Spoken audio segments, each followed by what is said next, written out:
igihe kirageze abera twese tugataha iwacu, ahataamarushwa, ahataamibabaro, ahatanurupfu bizodusanga. Kandi marayika w'Imana ariteguye kuvuza inzamba. Abatari maso bose ntibazoyumva. Uwo umunsi w'inzamba, hazobukwasirana mw'isi yose guteye ubwoba. Abazoba bari mu mamodoka, abazoba bari mu ndege, kubera inzamba izoba yavuze, umwe wese azogira aho nyene canke azokorokera aho nyene. Imana idutabare cyane. Abandi nabo bazoba bari mu gatengo gateye ubwoba. None rero mwese abahevye Imana muhindukire, kuko hariho umunsi w'Uhoraho uteye ubwoba, aho umwe wese azorondera kwicunguza amaraso yiwe, ariko ntazobishobora. Abahevye Imana mwese duhindukire, abafise ishari n'inzigo duhindukire, abafise urwanko muhindukire, twumvire ijwi ry'Imana rikuduhamagara, kandi riracaduhamagara ryiyoroheje.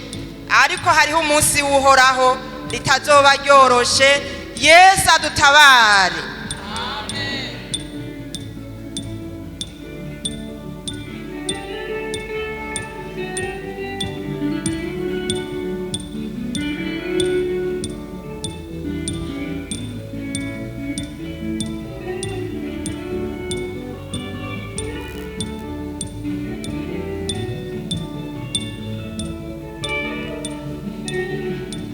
Igihe kirageze abera twese tugataha iwacu, ahatamaganya amarushwa n'urupfu bizodusanga.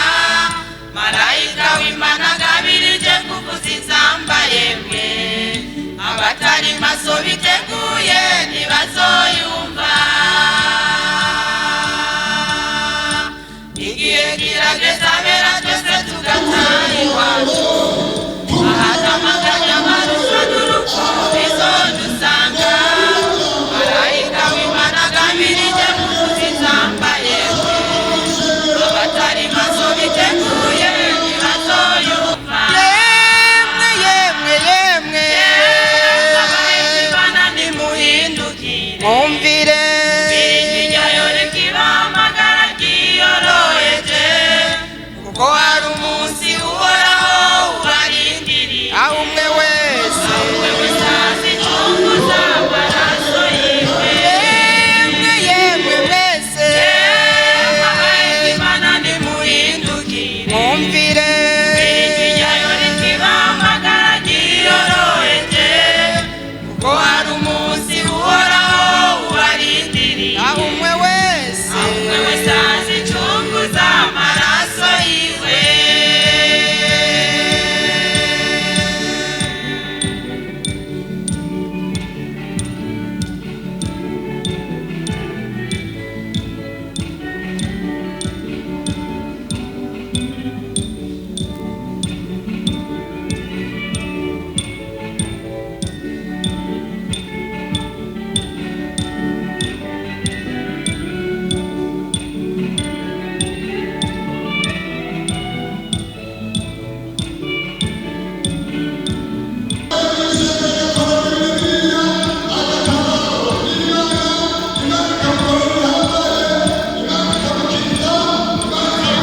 Kwasirana mw'isi guteye ubwoba, abari mu modoka canke mu ndege bazovunagurika, ukata mudereva canke pilote bazoba bakivugwa, abandi bazoba bari mu gatengo bihebuye. musi hazogupasirana mwisi guteye ubwoba. Abari mu modoka canke mu ndege bazovunagurika, mufata mudereva canke pilote bazoba bakivugwa, abandi bazoba bari mu gatego biyebuye.